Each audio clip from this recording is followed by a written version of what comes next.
Welcome back to episode 25 of Killer Stories. I'm your host, Bobbie Holmes. Before I jump right into this week's story, I wanted to talk about the concern of a potential present-day serial killer in Baltimore, Maryland.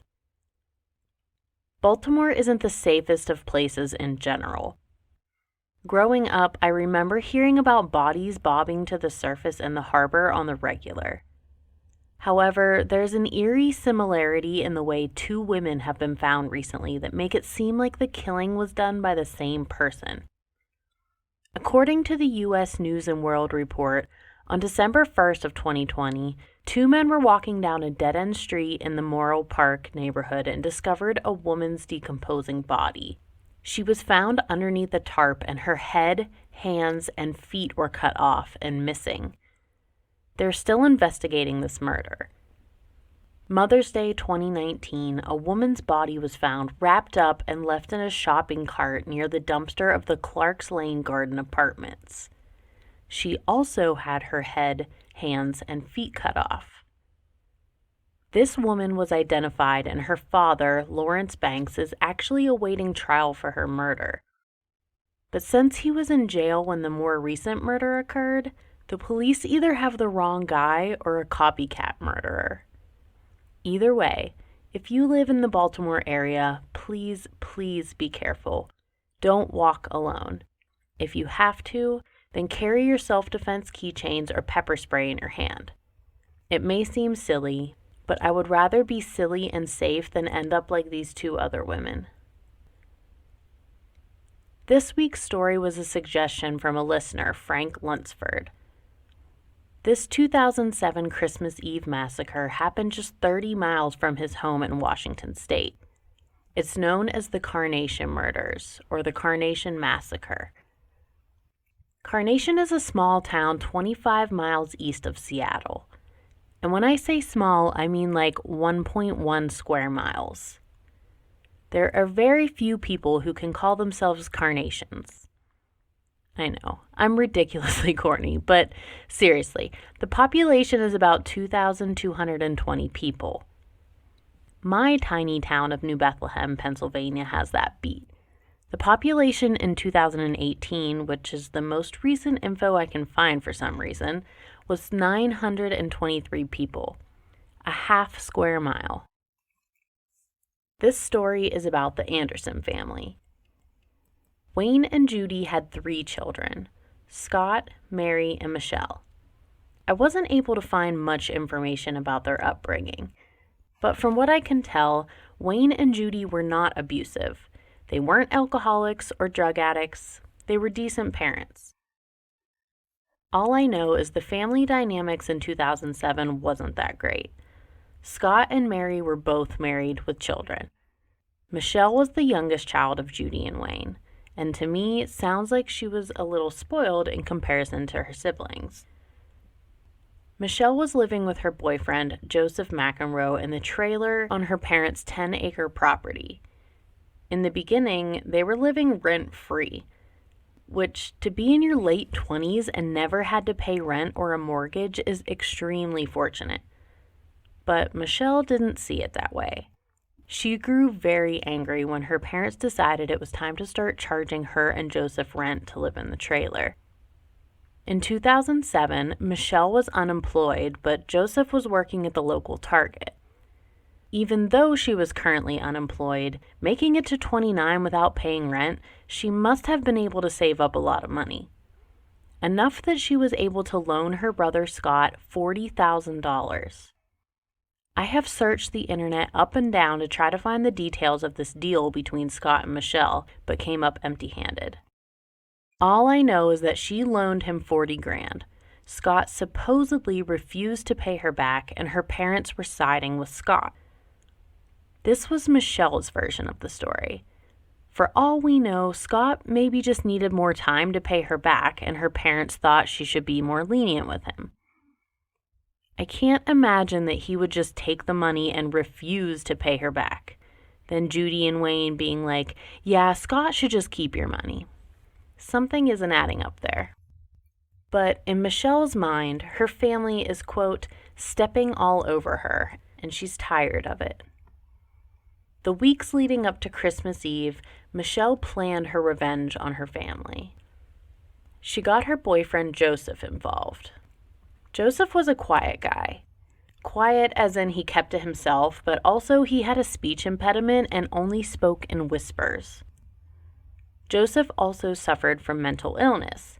Again, I can't find what illness exactly or if he was properly medicating. Michelle and Joseph's relationship sounds pretty unhealthy. She emotionally and verbally abused him. Witnesses testified that they often heard Michelle call him a loser. She would yell at him and tell him he had no job, no money, and no life. However, at the time of the crimes, Michelle was the one without a job. She would control and manipulate Joseph. She started feeding him with stories about how she was mistreated by her family. She let him in on her plan. She was going to kill them, all of them. For whatever reason, possibly wanting to please Michelle, lack of common sense, or out of fear, Joseph agreed to help her take out her family. On Christmas Eve, Judy and Wayne were planning on hosting a dinner for their kids and grandkids. After dinner, they would do their annual Anderson family gift exchange. Judy had a roast cooking in the oven and sat down to wrap presents for the kiddos. Wayne was kicked back on a recliner watching TV. Michelle and Joseph arrived early. Joseph went to keep Judy company, more of a distraction, while Michelle walked over to her dad, pointed a handgun at him, and pulled the trigger. But with the first shot, her gun jammed. Joseph came to the rescue. He was also armed. He ran into the living room and shot Wayne, killing him. Judy was hysterical. She ran into the living room to see Wayne motionless on the recliner. Joseph turns to Judy. He apologizes to her and shoots. They don't have much time. The rest of her family would be arriving soon. Michelle and Joseph drag the bodies of Judy and Wayne into a shed outside. They scrubbed the bloodstains the best they could to try to conceal the murders. About an hour later, Scott, his wife Erica, 5-year-old Olivia, and 3-year-old Nathan make it to Grandma and Grandpa Anderson's for their Christmas Eve get-together. They found it a little strange no one was there to greet them at the door, but they had no reason to think anything was wrong. After all, the house smelled like roast beef and Christmas cookies. Judy had to be around here somewhere. So they come on in and get comfy. Before they know it, Michelle and Joseph enter the living room, aiming guns at Scott and Erica. Michelle fires at Scott. I'll post pictures on my social media. Scott is a big guy. Even though he's been hit, he's not going down without a fight. He lunges towards Michelle from around the table. He starts wrestling her to get the gun, but she shoots Scott 3 more times. She then turned towards Erica and fired. Erica was injured but somehow managed to get the cordless phone and dial 911. Joseph realized what she's doing and grabs the phone. He ripped out the battery pack and smashed it on the floor. Before he snatched the phone, a 911 operator did answer her call. They weren't able to hear much on the other end, sounds of a struggle and Erica shouting, "No, not the kids." At this point, Michelle was out of ammo and she instructed Joseph to kill all of them. Erica begs for them not to kill the children. She says, quote, "Joseph, we love you. You don't have to do this," unquote. He raises his gun and shoots Erica again. Then he turns to little 3-year-old Nathan. Nathan is holding the battery pack from the cordless phone and lifts it up as an offering to Joseph. Joseph shoots and kills Nathan. Then he walks around the room to Olivia, who is cowering in fear behind the recliner, and he shoots her too. I don't care how mean and controlling your girlfriend is, you shouldn't just comply in annihilating her entire family. Especially those kids, completely innocent, their whole lives ahead of them. Michelle thought it would be too traumatizing to witness your parents being murdered, so she thought it would be best to just kill them too. WTF. What a monster.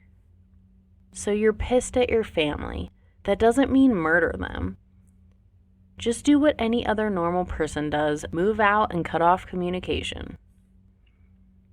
All the victims were shot in the head or face. Between the 6 of them, 14 shots were fired. Although she planned this for weeks, I'm not sure if Michelle really thought out what she was going to do after the murders. Judy and Wayne are in the shed, but they leave the rest of the family right where they lay and leave. The 911 dispatcher tried to call back, but the phone had been destroyed and they had no answer. Someone was being sent to the home to check things out. Michelle ran down to the gate at the entrance to their property and locked it once she realized a call had been made to 911. When the patrolmen arrived, they saw that the gate was locked and didn't investigate any further. What? That can't be proper protocol. Maybe it's against the law to hop the fence. Who knows? It just doesn't seem right to ignore a distress call just because of a locked gate. I mean, they heard a struggle on the phone and then there was no answer. Something happened in there. The Anderson family must not be very social because days go by before anyone notices they're missing. Granted, this is a holiday break and people are typically just spending time at home with their families. 2 days later, Judy's coworker and best friend Linda Thiel was concerned when Judy didn't show up for work at the post office. Linda left work and drove over to their home. Somehow, Linda was able to get around the locked gate. Imagine that. The Andersons' vehicles were there, but there was no answer at the door. Linda cupped her hands against the windows and peeked inside. To her horror, she saw a man and a woman lying on the living room floor in a pile of blood. She assumed she was looking at Judy and Wayne, but it was actually the bodies of Erica and Scott. Linda frantically dialed 911 to report what she saw. On the 911 call, Linda said, quote, "The gate is locked, which makes me wonder if her daughter did it because I might be up here with a murderer," end quote. The King County Police were quick to respond and started investigating the scene. While they were there, guess who pulls up? Michelle and Joseph drive over from their trailer. They explained that they had attempted to drive to Las Vegas to get married, but they got lost and came back home. Okay. The weird part is they never asked why the police were there. They just showed up and started giving them an alibi. Super suspicious. I'm sure the police saw right through their act. After all, they were the only ones in their family not murdered on Christmas Eve. But that's not completely true. Michelle's older sister Mary wasn't feeling well that night and decided that her and her family would stay home and skip dinner with their parents.